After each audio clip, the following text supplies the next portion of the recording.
இந்த கடுகு விதை ஊமையினுடைய ஒரே ஒரு நோக்கம், அவன் தொடர்ந்து வளர்கிறவன், அவன் வளர்ச்சிக்குள்ளாக போகிறோம். எவ்வளவு நாள் இயேசுவை அறிஞ்சிருக்கிறோம், எவ்வளவு வருஷம் இயேசுவை அறிஞ்சிருக்கிறோம், என்ன வளர்ச்சியை கொண்டிருக்கிறோம், இயேசுவுக்கு பிரியமா என்ன சுபாவம் நம்முடைய வாழ்க்கையில் இருக்குது.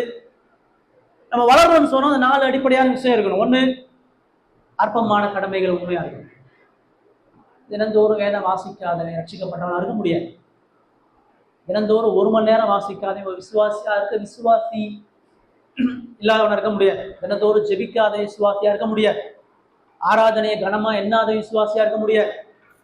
பாவத்தை எதிர்த்து போராடாத விசுவாசியா இருக்க முடியாது.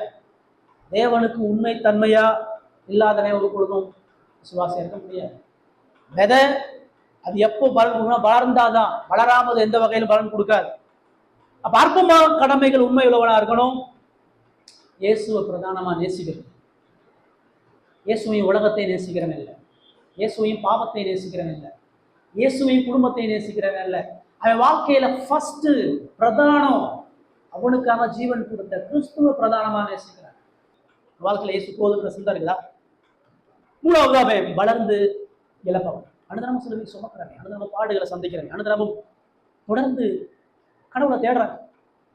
அதுதான் அவனுடைய ஆராதனையுடைய உற்சாகம். ஆராதனையில் அவன் கலந்து கொடுக்கக்கூடிய விதம், கடவுளுடைய வார்த்தையை படிக்கிற விதம், ஜப கூட்டங்கள், தேவனுக்கு அடுத்த காரியங்களை தரக்கூடிய முதன்மை தான் அவனுடைய வளர்ச்சிக்கான காரியம். அதை வச்சுதான் கடவுள் அவன் வளர்க்கிறார். 4வது, அவன் மற்றவர்களுக்கு பாதுகாப்பையும் ரட்சிப்பையும் தண்டனையும் அளிக்கிறார். இந்த 3வது விஷயம்லாம் நீங்க அவருடைய ராஜ்யத்தின் புத்திரர் கிடையாது. அந்த கூட்டத்துக்கு தான் சொல்றேன், இதெல்லாம் ஒன்று கிடையாது. நீ சும்மா வர்ற, உட்கார்ற, கேட்குற, சுகத்தைப்படுற, அநேக நன்மைகளை பெற்று போயிட்டே இருக்கிறேன். நான் எங்கெங்கெல்லாம் தோணும் அங்கெல்லாம் வர்ற, செய்தியை கேட்கிறேன், என்னிடத்துல இருந்து நன்மையை பெற்று போயிட்டே இருக்கிறேன். ஆனால் என்னுடைய விசேஷம் கிடையாது, என்னுடைய பிள்ளை இல்லை, நீய ராஜ்யத்தினுடைய மகன் கிடையாது.